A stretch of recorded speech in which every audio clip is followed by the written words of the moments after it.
સુરત શહેર cyber crime સેલે એક એવા હાઈ પ્રોફાઇલ કેસનો પર્દાફાશ કર્યો છે જેમાં એક નિવૃત્ત સરકારી કર્મચારીનો ફોન હેક કરી તેમના બે ક્રેડિટ કાર્ડમાંથી લાખો રૂપિયાની ઓનલાઈન ખરીદી કરવામાં આવી હતી।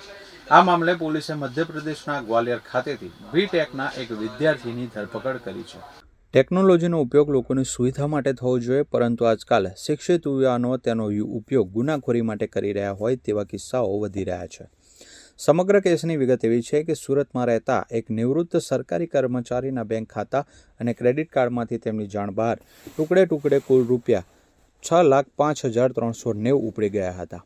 અચાનક મોટી રકમ કપાઈ જતા ફરિયાદી ચોંકી ઉઠ્યા હતા અને તેમને અહેસાસ થયો કે તેમની સાથે કોઈ મોટી છેતરપિંડી થઈ છે।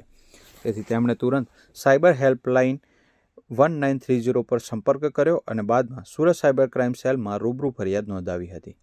પોલીસ તપાસમાં બહાર આવ્યું કે આ કોઈ સામાન્ય ઠગાઈ નહોતી, પણ એક વ્યવસ્થિત આયોજિત સાયબર હુમલો હતો।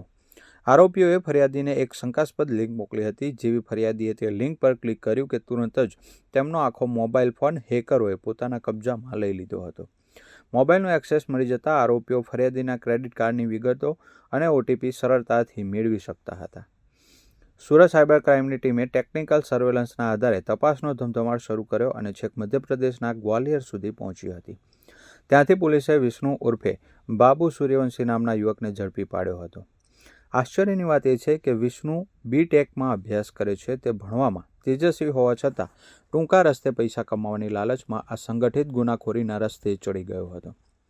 તપાસમાં ખુલ્યું છે કે આરોપીઓએ ફરિયાદીના ફ્લિપકાર્ટ એકાઉન્ટનો ઉપયોગ કરી તેમાં સેવ કરેલા ક્રેડિટ કાર્ડ દ્વારા iPhone 17 પ્રોનો ઓર્ડર આપ્યો હતો। આ ફોનની ડિલિવરી કોલકાતામાં લેવામાં આવી હતી અને બાદમાં તેને રૂપિયા 95,000 રોકડમાં વેચી દેવાયો હતો। આ ઉપરાંત આ ટોળકીએ એપલ મેકબુક, સ્માર્ટવોચ અને સોનાના સિક્કા જેવી કિંમતી વસ્તુઓની પણ ખરીદી કરી હતી, જેની ડિલિવરી દિલ્હી અને કોલકાતા જેવા શહેરોમાં મેળવવામાં આવી હતી। આ ગુનામાં માત્ર વિષ્ણુ જ નહીં, પરંતુ અમિત મંડલ અને અન્ય સાથીદારો પણ સામેલ છે। આરોપીઓ ટેલિગ્રામ અને અન્ય એપ્સ દ્વારા સંપર્કમાં રહી આખા ભારતમાંથી નિવૃત્ત કર્મચારીઓને ટાર્ગેટ કરતા હતા, જેમને ટેકનોલોજીની ઓછી જાણકારી હોય। હાલ પોલીસે અન્ય નાસ્તા ભરતા આરોપીઓને પકડવા અને આ નેટવર્કના મૂળ સુધી પહોંચવા માટે વધુ તપાસ હાથ ધરી છે। ડીસીપી બિશાખા જૈને જણાવ્યું હતું કે નિવૃત્ત સરકારી અધિકારી સાથે છેતરપિંડીનો કિસ્સો સાયબર ક્રાઇમ સેલમાં એક નિવૃત્ત સરકારી અધિકારી સાથે થયેલી છેતરપિંડીનો ગુનો નોંધાયો છે। આ અધિકારી સાથે કુલ રૂપિયા 6,05,000ની છેતરપિંડી કરવામાં આવી હતી। ગુનેગારોએ ભોગ બનનારના એક્સિસ બેંક અને ICICI બેંકના ક્રેડિટ કાર્ડનો અનધિકૃત એક્સેસ મેળવ્યો હતો। આ માટે છેતરપિંડી કરનારાઓએ અધિકારીને એક વણચકાસાયેલી લિંક ક્લિક કરાવી હતી, જેનાથી તેમનો ફોન હેક થઈ ગયો હતો। હેકર્સે અંદાજે 1.5 મહિના સુધી તેમના ફોન પર નજર રાખી હતી। વધુમાં જણાવ્યું હતું કે નિવૃત્તિના ભંડોળનો દુરુપયોગ જ્યારે ભોગ બનનાર અધિકારીને તેમના પેન્શનના 6 લાખ મળ્યા ત્યારે આ છેતરપિંડી આચરવામાં આવી હતી। ખાતામાં રકમ જમા થતાં જ ગુનેગારોએ અનધિકૃત ખરીદી શરૂ કરી દીધી હતી। આઈફોન ઉપરાંત આ ટોળકીએ પીડિતના ક્રેડિટ કાર્ડનો ઉપયોગ કરી મેકબુક અને સોનાના સિક્કા પણ ખરીદ્યા હતા। આ એક સંગઠિત સાયબર ક્રાઇમ નેટવર્ક છે। આ ગ્રુપ ટેલિગ્રામ ચેનલ દ્વારા એકબીજા સાથે સંપર્કમાં રહે છે અને હેકિંગ માટે વપરાતી APK ફાઇલો ભારત બહારના લોકો દ્વારા તૈયાર કરવામાં આવે છે, જે ફાઇલના $50 થી $60 ચાર્જ વસૂલે છે। ત્યારબાદ આ ફાઇલો ભારતમાં ખાસ કરીને હરિયાણા અને અન્ય પ્રદેશોના લોકો દ્વારા સાયબર હુમલા કરવા માટે વાપરવામાં આવે છે। એક જે રિટાયર્ડ સરકારી કર્મચારી છે એમની સાથે 6,05,000ની છેતરપિંડીનો મામલો દર્જ કરવામાં આવેલ હતો સાયબર ક્રાઇમ સેલમાં, જેમાં એમના 2 ક્રેડિટ કાર્ડ, એક્સિસ બેંક અને ICICI બેંકના જે 2 ક્રેડિટ કાર્ડ હતા એમનાથી ઘણી બધી ખરીદી એમની જાણ બહાર કરવામાં આવી અને એ મુજબની એક ફરિયાદ અહીંયા નોંધવામાં આવી હતી। અને આગળ જ્યારે તપાસ કરવામાં આવી તો ખબર પડી કે જે ફરિયાદી છે એ કંઈક અનવેરીફાઈડ લિંકમાં ક્લિક કર્યું હતું અને એના કારણે એમનો ફોન હેક કરવામાં આવી ગયો હતું। અને જે ક્રિમિનલ છે એ લોકો છેલ્લા 1.5 મહિનાથી એમના ફોન ઉપર નજર રાખતા હતા અને જ્યારે રિટાયર થઈ ગયો એમના પેન્શનના પૈસા હતા 6 લાખ રૂપિયા એમના અકાઉન્ટમાં જે રીતે પૈસા આવ્યા તો તે રીતે જે આરોપીઓ છે એ લોકોએ ખરીદી કરવાનું શરૂ કર્યું અને એ લોકોએ ફ્લિપકાર્ટ, જે મુખ્ય આરોપી છે વિષ્ણુ પ્રતાપ સિંહ, જેને અમે લોકોએ ગ્વાલિયર ખાતેથી ધરપકડ કરી છે, એ જે મુખ્ય આરોપી છે એ ફ્લિપકાર્ટમાં લોગિન કરીને, મતલબ ફરિયાદીના ફ્લિપકાર્ટમાં લોગિન કરીને એમનો જે સેવ્ડ ક્રેડિટ કાર્ડની વિગત હતી.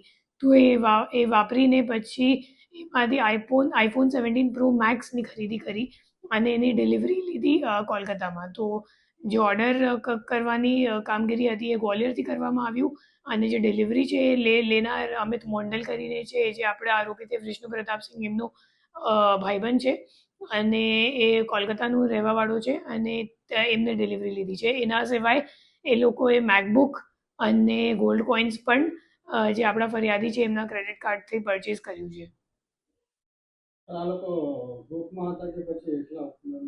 એ લોકો આખા ગ્રુપ તરીકે કામ કરે છે. એક ઓર્ગેનાઇઝ ક્રાઇમ જેવું છે, જેમાં જે એપીકે ફાઇલ છે એ બનાવવાવાળા અને સર્ક્યુલેટ કરવાવાળા મૂળ હરિયાણાના છે અને આપણા જે વિષ્ણુ પ્રતાપસિંહ જે પોતે બીટેક કરે છે આઈટીમાં, તો ટેકનિકલી ઘણું સાઉન્ડ છે અને અગાઉ પણ દ્વારકામાં જામખંભાલિયા પોલીસ સ્ટેશનમાં પકડાયેલ છે અને ત્યાં છતાં એને જે ગુનાહિત પ્રવૃત્તિ તે ચાલુ રાખી છે.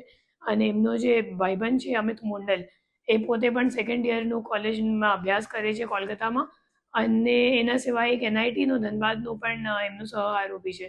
તો હાલ આ દિશામાં તપાસ ચાલુ છે અને આખી જે એમની ગેંગ છે એમને પકડવા માટે અમે લોકો પ્રયત્ન કરી રહ્યા છીએ.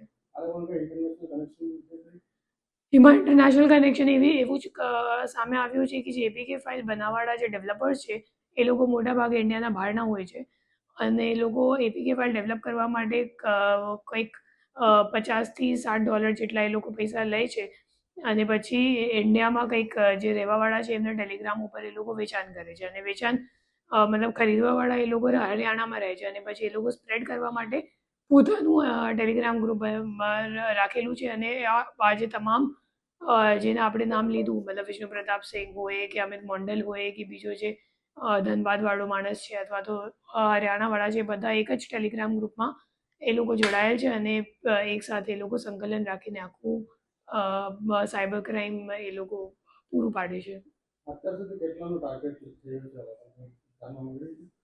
નહીં, અત્યારે નથી જાણવા મળ્યું કેમ કે જે ફરિયાદી છે એપીકે ફાઇલ એકચ્યુઅલી પોતાના ફોનમાંથી ડિલીટ કરી નાખ્યું હતું. તો